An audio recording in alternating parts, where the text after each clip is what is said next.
Hey everybody, thanks for tuning in to a new video from UPRC. Today what we're going to be doing is an overview and installation of the TQI Bluetooth module for your TQI and Bluetooth enabled controller. So I'm basically going to show you how to install the actual module and do some rundowns on the app itself, and I'll show you how to get to it using your Google Play Store. iOS is basically the same, so let's get started. So let's get this box unboxed.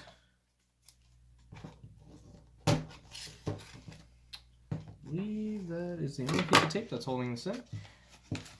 Yep. So here's your kit itself. It comes with a tiny little Allen wrench for the screw for the back of your controller, as well as an extra screw. It also comes with the module itself. It's very small. There's not much to it, you know. It just basically plugs into the back of your controller. It's pretty straightforward, but I'll show you how to do all that. And then also in the box, you get the instruction, installation, and all that kind of stuff for the module itself, how to set it up, but we're going to go over that today. So other than that, that's basically it. There's nothing really much left in the box besides foam. Set the box aside. So we'll unbox this Allen wrench here real quickly. Just cut it.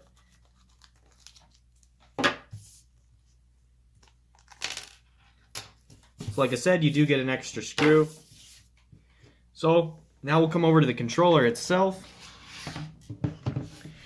So I've already done and pre-cut it, but basically they put a sticker over the controller if it's brand new out of the box. So you just want to take a safety knife or something of this sorts and just cut a line down the seam for the actual door for the module itself. Or you could peel the sticker back, but I just did it a little cleaner. So basically all we're going to do is just loosen this up using the provided tool.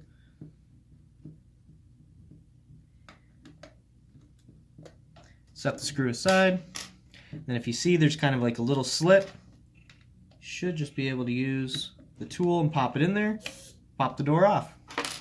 So now you have your panel. You take your new TQI Bluetooth receiver, take the two little latches, you just pop them up, pop it into place. But now if we go to our phone, we go to the Play Store, we type in Traxxas link. You're going to want Traxxas link. It's the one right up on the top there. Tap on that. Hit install. It's going to install. It's only 65 megabytes, really small file. Nothing much to it. So go to your home screen after the app is installed and just navigate to your app. Ours is on our little app menu here. Open it up. It's going to play like a little intro video. It does this every single time. All you have to do is just touch the screen and it'll skip it. So it defaults to a Revo 3.3, but obviously we're going to be using this for a Defender. So what we got to do is we have to navigate to select model. We're going to do four-wheel drive off-road. We're obviously not using an 8S X Max, although I wish, but we have to navigate all the way till we find, there it is right here, TRX4. Tap on that. You can enter your name. For this one, we're going to call it Big Gray. Save. Okay, now we have a new profile set for this truck. So, first thing we're going to want to do after we do that is we're going to want to actually pair the Bluetooth module to this phone. So, doing so, you go to Garage. You're going to want to do Traxxas Link Wireless Module. You're going to want to allow Bluetooth to turn on. So it's going to run you through the steps. Turn the transmitter on. Press the link button on the wireless module to turn the transmitter on. So it's in pairing mode. And then you just press 3. We want to allow our location. Location permissions granted. Please try connecting again. And it's going to go through connecting, and it connects pretty much just automatically. If you have any troubles, try disconnecting your Bluetooth on your phone and then retrying it. So now that we are linked, it'll want to go through a firmware update, but it seems like no firmware updates are detected. So we can go back to the garage. So now we get into the fun stuff. So if we go to model memory,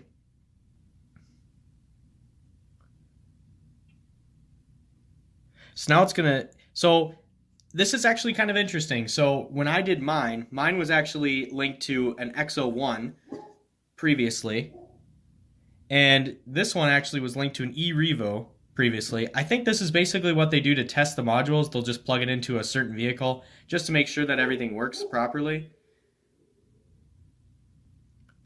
So now what we'll go and do, you can do various different things. You can mess with the TSM. You can change the percentage of how much TSM assistance there will be.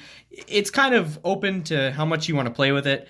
And then you can also go down to model setup, and it'll tell you like everything what you have in this model. Just basically like it'll guess in certain situations like 3S LiPo. Well, we don't have a 3S LiPo in here. We have a 2S, but you can go in and you can change that. It'll give you all the different kinds of setups for batteries. So we have a 2S LiPo. So we're just going to tap on that. Same thing with ESC. If you didn't have this ESC, you could change it to a different style ESC. There's tons and tons of different ones on there. Basically has everything that you would need. It also has like gear setups. If you have spur gear at 45 and pinion gear at 11, that's what we have. Basically, it's going to default to what the standard Defender has out of the box. So we haven't changed anything on ours, so we don't have to really worry about that. You can also do channel setups. So you can do steering, you can change the sub trim, the left endpoint and the right endpoint. You can also reverse the steering. You can also do the throttle. You can change the sub trim for the throttle, the brake, and the throttle. So basically you can change how much brake percentage there is. Like maybe you want 50% braking, maybe you want 50% throttle. You can also reverse it. So if you pull the trigger towards you, usually that's throttle. Well, it can also be reverse or braking instead of throttle if you want more of that. And then you have more of these up here. So these are all going to be your independent servos. So servos for the four-wheel drive, or the locking diff, stuff like that. So you can change all those and you can make them normal or reversed. So DTS1, this is all like if you race this vehicle or if you want to do like lap times and stuff like that. This is pretty self-explanatory. If you get the device and play around with the app, you can look into more of that yourself. I won't go over too much into that. Telemetry setup, basically just your statistics for things like how you want to read your tachometer and RPMs, how you want to reach your temperatures, your voltage, stuff like that. So in the gauge cluster here, you can actually, if you have the GPS module and the temperature modules, they're an add-on to this Bluetooth module. You can actually see stuff in real time. So like your RPMs, when you give it throttle, the RPMs will obviously rise. And when you're cruising, it'll obviously tell you speed in real time, which is really cool. If you have a lighting kit, you can do the lights. You can turn it on and off right from your phone. You don't even have to hit the button on the back of the light kit or anything like that. Same thing, it'll tell you your voltage on your battery, which is really cool, as well as your motor temperature and ESC temperature, I believe.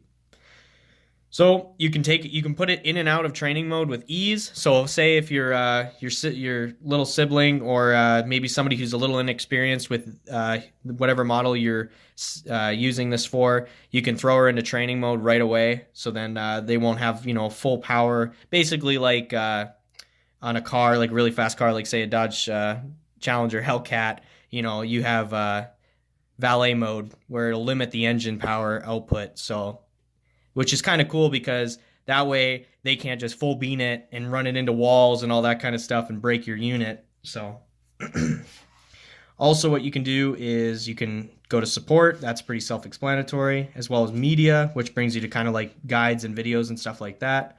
So if we go to drive effects, this is kind of where you can tweak a lot of the stuff. So Traxxas stability management assistance, again, you can do that. And then there's steering sensitivity, throttle sensitivity, steering, braking, throttle trim, and cruise control. So the cool thing is, on your actual controller itself, if you notice that there's these little gray knobs over here.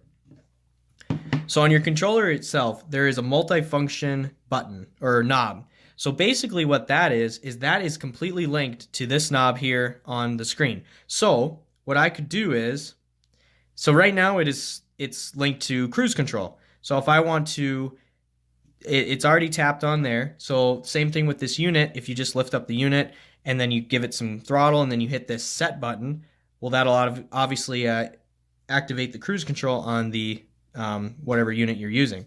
So that's a really cool thing. But here's the cool thing is that you can actually change what the multifunction button will do. So now I just set it to steering sensitivity. So this will actually and if you can see in real time, that knob, as I turn it, actually changes on the phone itself, which is really cool.